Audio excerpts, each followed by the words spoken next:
Ladies and gentlemen, welcome to another edition of the Bird Calls. He is Ali Cosell, and I am David Grubb, and we're glad to talk to you about some New Orleans Pelicans basketball. Ali, the season is well within the rear view now.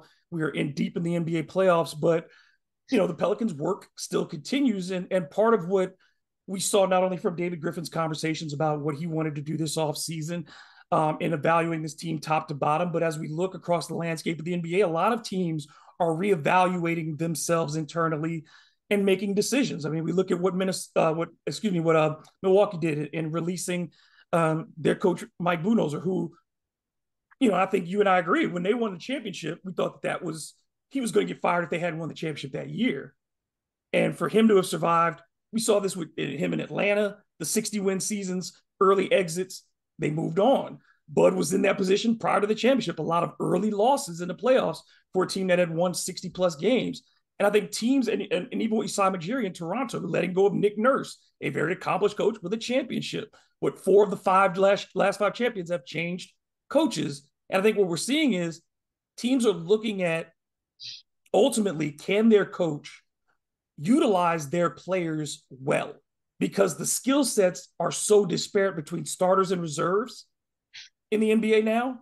We're seeing this huge drop-off from every team, from starters to reserves, particularly in the playoffs. How you manage those and how creative you are is becoming very important as a head coach. It's not just about motivating. It's not just about relationships. How you utilize that talent is becoming much more of a skill that owners are looking for. Absolutely. And I'm glad you brought up those two coaches in particular, because they couldn't have been any more different, I think, for the reasons they got fired. Yes, they both had underwhelming seasons, right? The franchises. But according to, you hear the rumors, Nick Nurse was let go because he had basically lost the team, right? He's lost the year of pretty much the entire locker room. And I had heard this, even before the start of the season, that he was likely, headed out the door. And I think that just solidified, as to where with Milwaukee, that was more of a wait and see approach, and let's see how far we get. And that goes to your point, adjustments. Mike Budenholzer, boy, I don't want to pick on any single coach for being such a determining factor in whether your team wins or loses a series. He had a big hand in why the Bucks didn't advance, let alone just, lose that final game to Miami. Not calling timeouts, not making certain adjustments, out of bounds. You don't even have your biggest, tallest center when there's, less than a second left on the clock to guard the rim. It's stuff like that that is honestly kind of head scratching. So it's very understandable for me why Milwaukee moved on, because you feel like they had hit this ceiling. And sure, great regular seasons, championship under Mike Budenholzer's belt. But you know what? It still leaves a bad taste in your mouth when the common fan can see kind of the faults that occurred, right, in that series alone. So that one was easy. As to where with Toronto, that's more of a locker room issue. So when we're going to compare it to the Pelicans, luckily there's no issues that are that pressing on both ends for Willie Green. For instance, he's never lost that locker room zero. And I don't care what people were saying during that 10-25 start, David, but nobody gave up. Nobody gave up. Nobody stopped listening to him, any of the assistant coaches, things like that. And I know they were trying to still pass along the right messages. And as for expectations, Willie Green didn't have anything what Budenholzer basically had to face, right? To where it was really championship or bust. And that's especially true when you don't have your stars. And that's one of the reasons why I brought up my article, and we're going to touch on it in terms of the three-point shooting. I feel like you have to have an identity, right? Every team has to play to your strengths. That's just a given. And I feel like the Pelicans especially did not do that when they didn't have Zion, and especially when Brandon Ingram was off the floor, right? I don't want BI to stop shooting mid-range shots. Same thing with CJ McCollum. But it's when you shoot those shots. And more importantly, it's what the rest of the roster does. And we're going to get to all that. Yeah, I think, as we look at the postseason in particular, I think it's been an interesting, as we look at the coaches, the ones that I think we would view as the most rigid, Tom Thibodeau, say very rigid.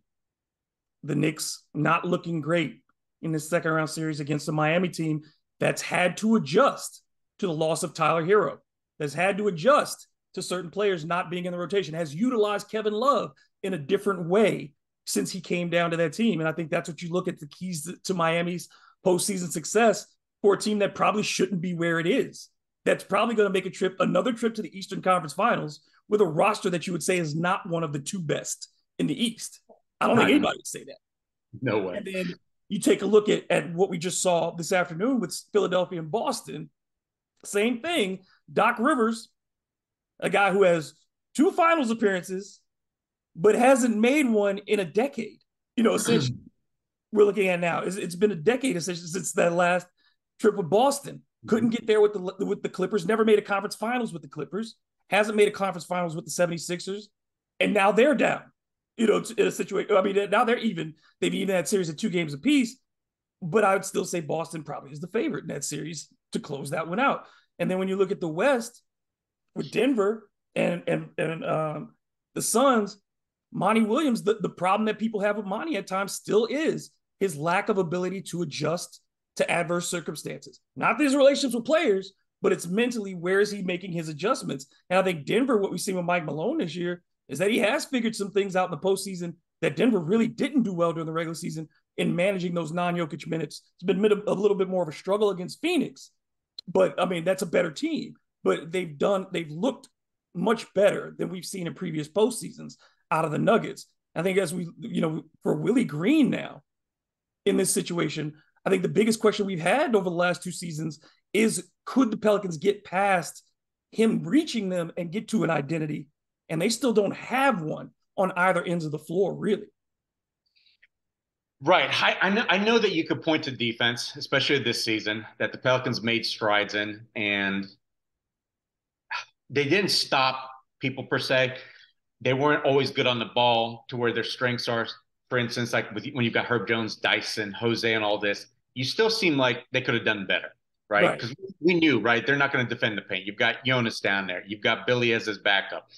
And let's face it, Jackson never, ever took that step forward to where Willie Green could have relied on him to maybe, we've got to rim the turret now. No, he never reached even that step. So on Willie's hand, his hands were tied. His roster was limited yet again, right? Second season in a row. But I agree to your point, especially offensively, David.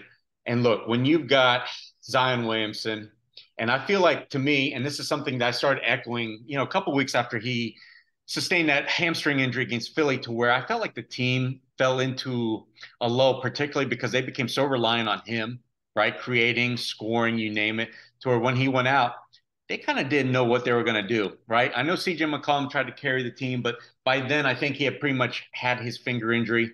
His hot streak that he had running for about 2 months came to a halt. And then you didn't have Brandon Ingram for over 2 months. So suddenly, what are you doing? And the biggest problem for me is not that they figured it out right away when Zion went down. It took them 2.5 months to get back on track offensively. And we were yelling for certain things to happen, and I feel like they didn't happen. And I think that's why, and I'm glad that the news came out this past week, that the Pelicans want to find another coach on Willie's bench that has head coaching experience. And I think more so it's for that offensive side, right? And I've got an article coming out tomorrow that touches on this, to where I looked at clutch time performances. And I'll just give you a brief synopsis. The Pelicans this year, 17-20, when the game was within 5 points in the last 5 minutes of ball games. That's fine. That's kind of parallel to what they did a year ago at 14-18. But here's the difference, David. They were outstanding in clutch minutes this year. They were a +10 net rating. That means that you're pretty much been dominant in your play on the court, and yet to have a losing record, that's unheard of. And then when I look through history, NBA stats goes back to 1996. Only one other team that had a +10 or better net rating finished with a losing record. That stands out. And to me, I'm sorry, you have to point that at the coaching, right? So I'm glad that the Pels, like I said, we kind of felt that on the exit interviews. They were not happy with the way the season ended. They are not happy with standing pat. They know where they need to address the issues. We're going to get to the three-point shooting, but also the coaching. And I feel like that was a big part in why they failed in clutch time minutes. Look, this team, David, if you just win 4 more of those clutch minutes, guess what? They're the 4th seed. Yeah. They're the Phoenix Suns, right? So to me, I know you had all these injuries and whatever else may have gone wrong this year. If you can just close out these minutes better to where you have the talent, right? That +10 net rating shows me you have the talent, but you didn't finish enough close games because for whatever reason, and I'm going to get to that in the article, it's going to come out tomorrow, you have to do a better job. If that part, we talked about this too, the preponderance of those close clutch games And we talked about this going all the way back to what, 2017-18 season, the year Right. that they were Rondo. Right. they led the league in that were top 3 in clutch wins and in winning percentage. And we talked about it wasn't just the winning percentage, it was the high volume of games. Good teams don't play half their games that come down to the last 5 minutes. And that's part of the maturation process. We expect that to go down as the team gets better, but it's that managing of that, of getting to that. And a lot of that is Pelicans blowing leads in those third quarter situations and early in the fourth quarter, which we saw a lot, giving up those leads. BI goes to the bench, those minutes, those types of things, them giving up those early runs at the top of quarters and making games that they probably should have walked away with into really tight ball games. And that has been, there are 3 elements. There's coaching, there's skill set, and there's the players themselves. And we can only deal with the players themselves so much. You can't replace them at everybody.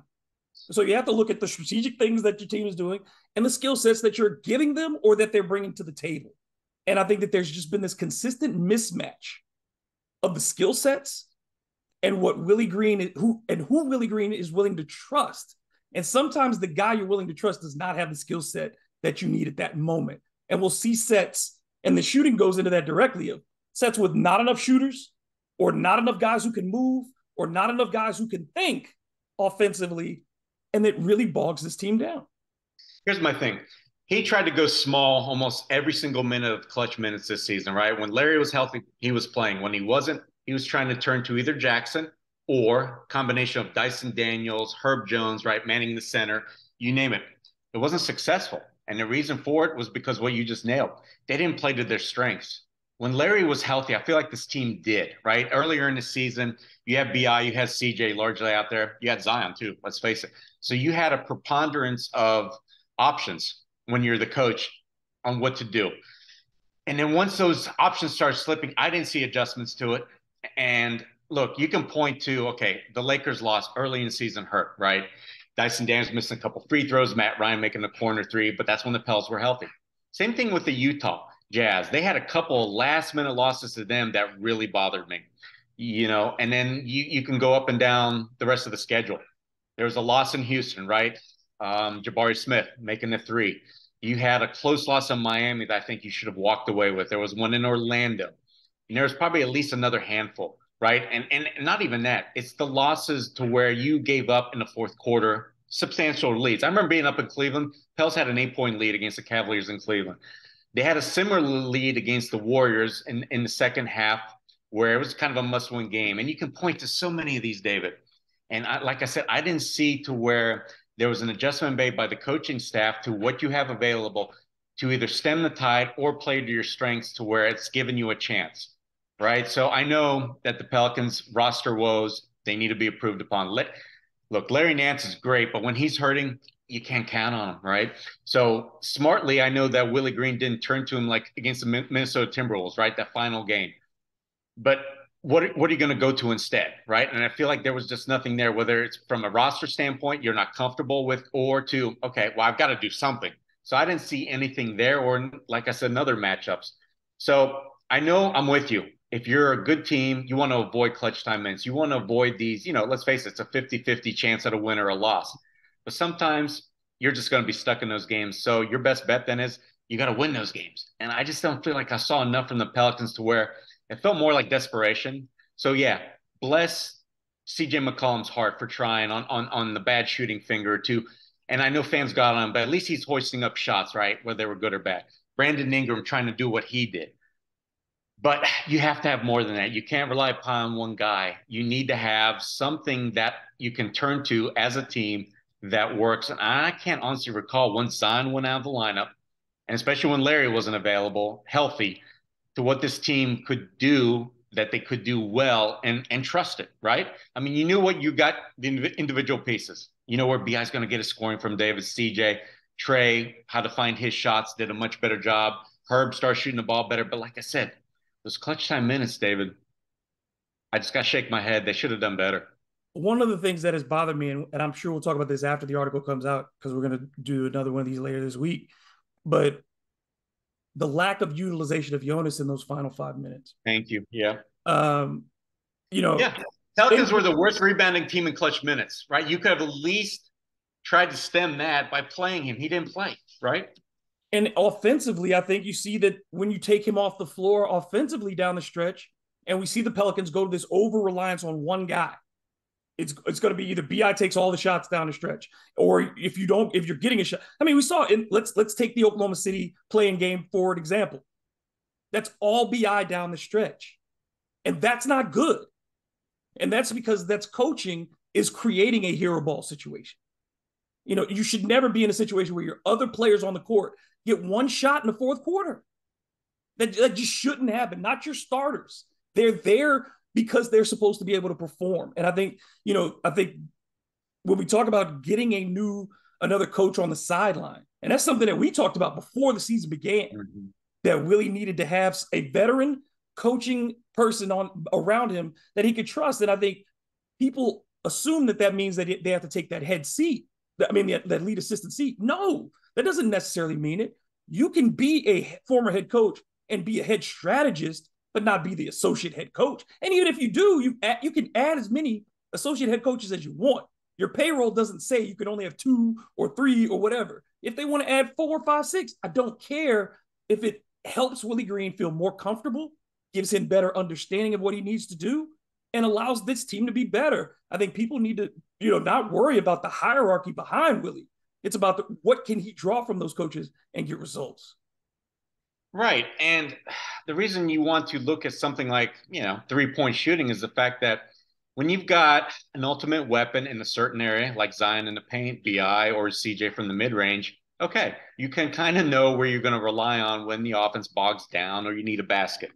But when they're not on the court, and that's what I did with that article I posted last week, I took a look at that. The Pelicans never shot an abundance of threes all season, regardless of who was on the floor. But here's my thing. When Bi and Zion were out there, okay, they shot under 30, basically per, 100 possessions, 33s a game when they're out there. Okay, that's kind of understandable. But for me, it's when they're off the court and that number only goes up 1 or 2 shots. I don't understand what you're doing because you can see it. Najee's not going to overpower people going to the rim. Josh Richardson, you can't rely on him to make mid-range shots. And whoever else is out there, you're not playing anybody's strength. So for me, you look at these other teams, right? So, for instance, when OKC's without Shea, guess what? They shot about 6 more threes per 100 possessions, right? And that goes up and down with all the great players that are drivers, right, to the rim, like Jaylen Brown, Jimmy Butler, De'Aaron Fox, John Morant. When those guys are on the bench, their teams shoot a lot more threes. So you kind of know what they're doing, right? And that's what I mean by identity. You've got to play to the offensive strength. And in this league today, it's the 3-point shot. And then if you're an athletic team, you crash the boards or whatever you have as a makeup, right? You're going to play to that strength. But overall, you're only going to get shots at the rim and rely on that is if you have these athletic beasts like a Zion or a mid-range beast like Bi. But if you don't have them, you've got to get behind that 3-point line. And I'll tell you what, when you watch a team like Boston all season and you watch a team like New Orleans, it leaves you wondering why New Orleans just, honestly didn't utilize the 3-point shot more. I know that they don't have an abundance of threes. That's what some people say. They don't have an abundance of shooters. That's great. But I'll tell you what, you look at Boston.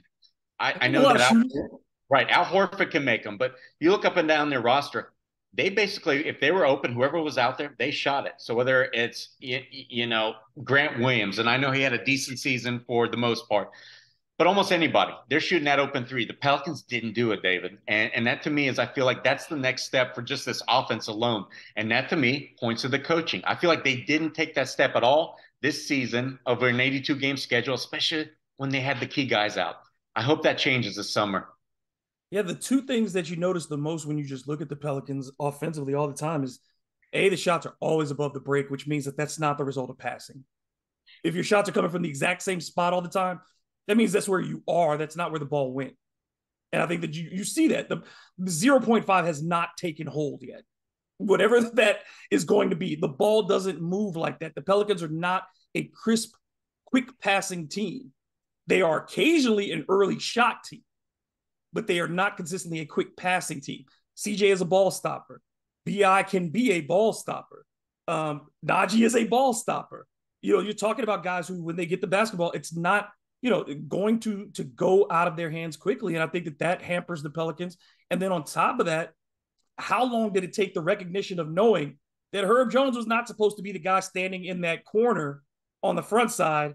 It took so long for the season. He started making some of those shots down the stretch, but they were leaving him in that spot, and he was the only guy living in that area. You weren't getting the looks from guys who should have been in those spots or should be moving into those spots, including Brandon Ingram, who is rarely the beneficiary of a pass into a three. His threes come off him dribbling 90% of the time. Brandon doesn't shoot enough threes, David. Let's No. be honest. I mean, he shot, what was it, close to 40%, like he did his first 2 seasons in New Orleans, where people were saying, oh, look at this. But guess what? Those first 2 years, he was averaging a little over 6 attempts a game. Didn't come close to that this year. He's down to So like not a only, third of those on a lot of nights. yeah. So not even though BI's not getting his attempts up, then you start looking around where else they can be better. All right. So for instance, catch and shoots. I thought the Pels did a reasonably well, good job all season. But then you look up, say, pull up threes. Pelicans dead last. Corner threes, and you touched on this at the start of the year, I remember in an article. Pelicans did an awful job of that last season, and that carried over this year. They just didn't seek those shots. And so that's what I mean by when I wrote archaic. Yeah, if you're not trying to live from the corner three, if you're not trying to shoot pull up threes when you've got guys that can make them, like in Trey Murphy and McCollum, I don't know what you're doing when you're trying to settle for twos or when you're trying to move the ball around. Here's the other thing people need to understand. You 0.5 offense, that's great, but you're not always going to get that first or second look that's going to be open. Okay, great. But here's the thing. When you start passing the ball, guess what? The chances of a turnover go up. That's why certain coaches like Alvin Gentry always wanted you to really hoist up your first shot when you were even kind of open because they wanted to avoid that turnover. So I feel like the Pelicans didn't even do that this season. So I know it sounds like we're being harsh, but today's NBA, I feel like all 30 teams, David, they're capable of winning any night. 10 years ago, you had a serious amount of tiers to where you could really identify teams that probably shouldn't win almost every night, teams that kind of were just, mediocre to bad. It wasn't really the case this year, right? And you saw that within the standings. 13 teams in the Western Conference, for the large part, were in it, right, until the last month of the season and making the play-in. You've just got to execute better. And that's what it comes down to. You've got to take advantage of the corner three. You've got to shoot the pull-ups when your key guys are pretty good from that spot. So you got to get him those shots. And then for a guy like Brandon Ingram, you got to get it in his head to where a three is better than a long two. Because when you look at the long two shooting percentages of CJ and BI, you don't want those guys shooting those shots. So, yeah, there's a lot of little tweaks that can be done with this Pelicans offense, whether they have Zion or not, that I feel like can really vault them up, right? Improve to where it changes or it influences, honestly, their win-loss record. Yeah, I think one of those things too is empowering the players a little bit. We saw all this season. We saw the players, Trey Murphy in particular, has talked about not getting sets and plays, particularly for him.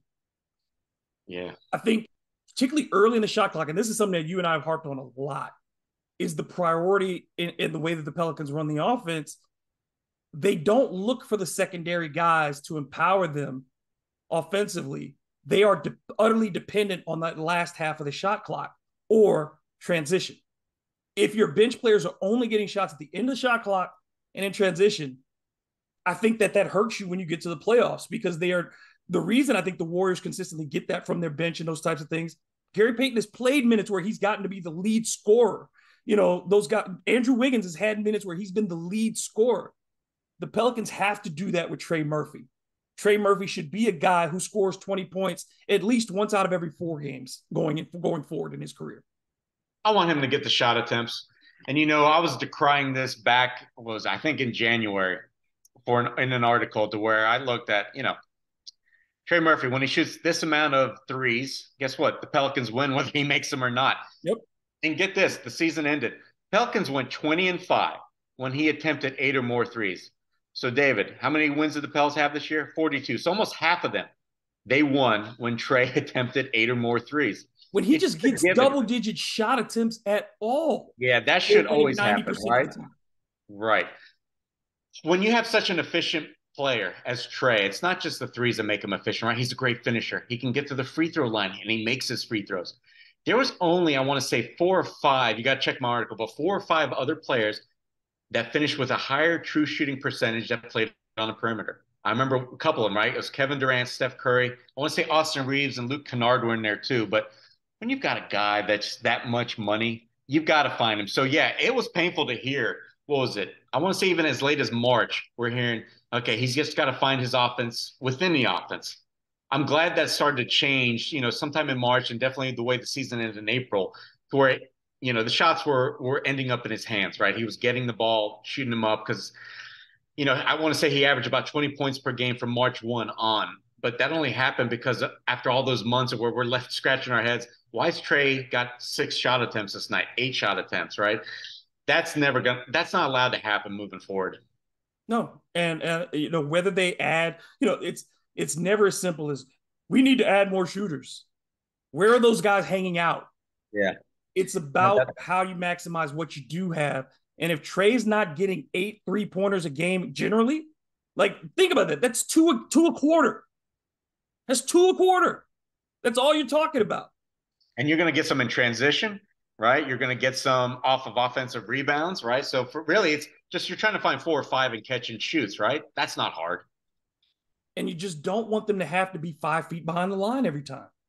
That they shouldn't all have to be from there. You need it's about setting him up. I think to me, it's so easy. If Zion, BI, and Trey are all healthy together, Zion is the easiest to generate points for. We know this. BI is very easy to create his own shot. Trey's the guy you're always going to, right now at this stage, while he's still not a ball handler, you've got to get him going confidence-wise, shot-wise, and for the defense. For the fact that you need the defense to react to Trey, because they did it several times this year where they didn't react to Trey because they knew he wasn't going to get shots. And as long as the opponent can scout you that way and know what you are not going to do that way, I think that's hampers the Pelicans more than anything. Is there's so many things that you know that they won't do offensively currently. Yeah, I'm so glad you brought up Zion. I'll tell you what, BI, Murphy, and Williamson, they spent a grand total of 37 minutes together on the court across 8 games. 3 quarters. Yeah, right. And the offensive rating, David, 140.8. And it wasn't because Trey went off. He only had a handful of shots, and I think he missed more than he made. He wasn't shooting well at that stretch. Exactly, at the start of the year. But here's a point: 140.8 offensive rating. The best team this year, Sacramento Kings, 118 offensive rating, something along those lines. So it just goes to show you when you have 3 weapons like that, and the Pelicans have them, what they were able to do. So yes, having everybody healthy, that's going to solve a lot of issues. But to further to our point, it's when not everybody's out there, right? So when somebody's resting, make sure you keep going to your strengths. And I feel like the Pelicans just didn't do a good enough job. And I'm glad you mentioned Jonas, because David, before we got to the last month and a half, or when BI was spectacular, right, the last 3 or 4 weeks of the season, Jonas could have really have helped this team, especially during that 10-game losing streak, to maybe win a couple of those games. And he wasn't getting the minutes. He wasn't getting the touches. And all of a sudden, it's like a switch was flipped, right? Because all of a sudden, CJ's talking about it. BI, oh, we got to get him more touches. Willie Green. But why did it take that many weeks of, bad basketball for that to happen, right?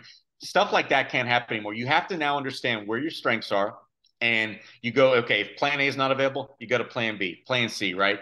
And it just has to be expressed through the entire roster. I know I want anybody listening to this podcast to understand that Pelicans coaching staff, I know, did a great job of trying to send the right message, but it wasn't received, right? So, for instance, everybody harping on CJ McCollum. Why was he dribbling out the shot clock? Or why was he allowed to basically, handle the ball for half a possession and result in a turnover or something like that? They didn't want that. The coaching staff tried to get him more off the ball. They wanted him to be more in the receiving. Okay, you're going to catch the ball and then you're going to get a catch and shoot, or you're going to be the secondary playmaker. So I know the messages were correct. It just wasn't executed, right? So I don't know why the messaging failed, but I'll tell you what, that's the difference between the Pelicans not making the playoffs and being a 4 or 5 seed. I guarantee you, had that message been heeded as soon as Zion went down, I guarantee you this team would have ended up 4th or 5th in the Western Conference. Do you think, before we wrap on the shooting, the players individually, I think that there are 4, above average shooters. BI is an above average shooter from deep. Trey, obviously, above average shooter from deep. CJ, regularly, when he's healthy, above average shooter from deep. And you've gotten consistent shooting for the most part from Herb over the, he was a 34% rookie year, Yeah, and but the down the last 6 he was outstanding. and then the last 6 weeks of the season, he was very, very good again. And I think Herb, as he develops, he's never going to be a marksman, but he can be a consistent above average 3-and-D type shooter. If Yeah, you got you don't need to have a half a roster's worth that shoots 40% from three. I don't buy that Jose can for be a a second. decent catch and shoot guy, in those opportunities, gets free looks. Tyra has shown that he can knock down the three on occasion. So I think that there are guys. Jonas can knock down the three for his position. Again, you're not asking him to shoot 5 a game, but if he shoots 2 or 3, I'm good with that, with Jonas taking a couple every night. So and I mean, I think one of the underutilized has been Larry, who was a consistent corner 3-point shooter his last couple of seasons in Cleveland, hasn't gotten that opportunity with the Pelicans. Right. And the Pelicans, like I said earlier, they didn't shoot nearly enough corner threes in this past season. That's got to change. I think Jonas needs to be more utilized, honestly, like Al Horford. I think when he catches the ball cleanly and shoots it, I think he probably makes about 40% of those, right? So that's a shot you'll take every time. But there was, stretches of weeks where he didn't even attempt the three. And I know, because he wasn't getting the ball up high. yeah, and right. And I feel like that's just a problem with the offense. I feel like to where he's setting screens, say around the free throw line or a little bit extended, that's not good enough. Look at what Al Horford does. Put Jonas in the same situations, right? Let him have the opportunity to catch and shoot. So when his player, like Brook Lopez of the Milwaukee Bucks, remember when Coach Bud said, "Don't even guard him. We're going to stop Zion." And I want to say Jonas made 7 threes that game. Do more of that, right? Jose, I thought Jose had some really good months this year to where he looked for his shot, and when it's a catch and shoot, I'll take it. I'll take a Najee catch and shoot. And as you mentioned, I think Herb Jones, I think he's going to be taking a step forward next year because the way he finished these last 6 weeks, and I could just tell there was a different mindset. I could see the confidence, and I saw honestly just a different looking shot that he's going to be a guy that can probably make about 38 to 39, 40% of those open catch and shoots for you moving forward. So Pelicans are going to have enough weapons, and I know you want to have a few more off the bench. Pels lost a little bit when they lost Devontae Graham, but still, it's not the lack of 40% shooters. It's the lack that they didn't look for the good shots to create those shots. That's the problem I had with. Yep. To me, it's more of a function of how this offense has worked and the shots that it generates. If you're getting the volume, yes, at times they just need to increase the volume. We've seen it in the playoffs. Boston had to shoot 40 something threes. The Warriors have had to shoot 50 threes in games in the playoffs. You're gonna have to get that volume up some nights. But yeah, if your strength that night is inside and you're dominant inside, continue to do that. Don't leave that. But when you're not shooting threes because you can't get good looks, I think that's the thing we're always lamenting about the Pelicans. It's the fact if they were only shooting 33s and winning because they were doing the other things, fine. But they're shooting 33s and not getting the threes that they want. And here's the thing you got to point out. If you've been watching the playoffs, like I know you have, guess what you're seeing? So much fewer of those borderline foul calls, right? Those touch fouls. You're not going to be able to get to the free throw line because, you're throwing your head back or there's somebody scraping your arm. It's got to be there's got to be real contact for you to get to the free throw line. So what does that do? That basically forces an offense to make sure you look for more of those, open shots, those 3-point shots, right? You're going to suddenly not be able to get into the paint. And look, I don't want Najee going up against 2 or 3 at the rim. He can't, he's not an athletic guy. He's not going to be able to get up over the defense to finish, let alone against 2 defenders. And the same can be said of, say, Jose, Dyson at where he's at the stage, even Herb, right? Herb's not the most talented athletic guy. Really, it's just Trey, Zion, and at times BI can throw it down on people. Everybody else on this roster, I mean, I'm not counting Jackson. But I don't think we'd call BI a plus athlete. No, but he can finish over the rim, right? Through contact sometimes, as long as he's around contact, not through contact. Yep. That's what you have to seek if you're going to go at the rim. If not, you've got to hunt for these 3-point shots. That's all there is to it. Yeah, it's that simple, and we'll see how they do that. And we'll look for it. And I think in particular, I think that's what we'll be looking for when we get to Summer League. That's the thing you'll be looking for is what kind of offense are they instituting when we get to Summer League. Ali, tell them again the name of the article they need to check out on the shooting, and then let them know the new one that's coming out on Monday. Yeah, so posted on, I think it was Wednesday, the New Orleans Pelicans must change their archaic approach to the 3-point shooting. And I just basically went into right, thrown off some stats, but I really looked at right where the Pelicans struggled when you didn't have Zion on the court, BI, and of course you got to shoot the corner ball three. You've got to find those shots. You got to add some more pull up shooting because you've got to make the defense to where when they're running it back, they don't have to just run back to the paint and then, okay, oh, now we're going to watch the other team get it in their half court set and then we can go from there. No, the Pelicans have to be threats, right? And that's what the good teams do. You're a threat at all times from anywhere. And I feel like the Pelicans just didn't do a good enough job. So that's what the article looked into. And then, yeah, for Monday, I'm really taking a good hard look at what the Pelicans really need to do just in clutch minutes, right? I feel like this team should have, like I said, been a 4 or 5 seed based on how well they played over about 150 minutes of close games. They should have won a lot more than 17 of 37 games. The one thing that doesn't show too is the unnecessary fouls late, sending people to the free throw line. Those types of things, are those things that kill you late in games, and that guys who just weren't able to execute late, and that's going to be the test for Willie Green this year. There's no more room for learning. There's only room for execution at this point, and I think that's what David Griffin is stressing, and I think that's going to be the demand for both the players and management and the coaches going throughout this offseason. That's the word for this season is production. It's no longer potential. It's no longer talent. It's no longer we're rising.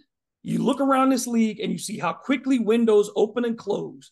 You've got to produce right now in a Western Conference that's as open as it's ever going to be, as open as it's ever going to be. This is the time, because sooner or later, that number one guy is going to come back into your league and dominate again. Right now, the West is open. The NBA is open.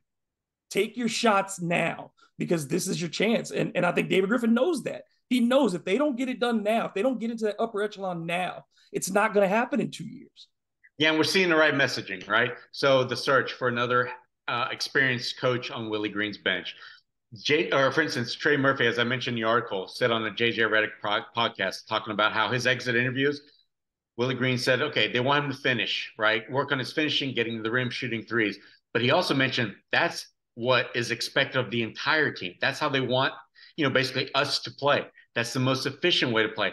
That was music to my ears, because it sounds like they know what they need to do, and they're sending that messaging like I thought was pretty good for the most part, but it didn't get through, right, to the team.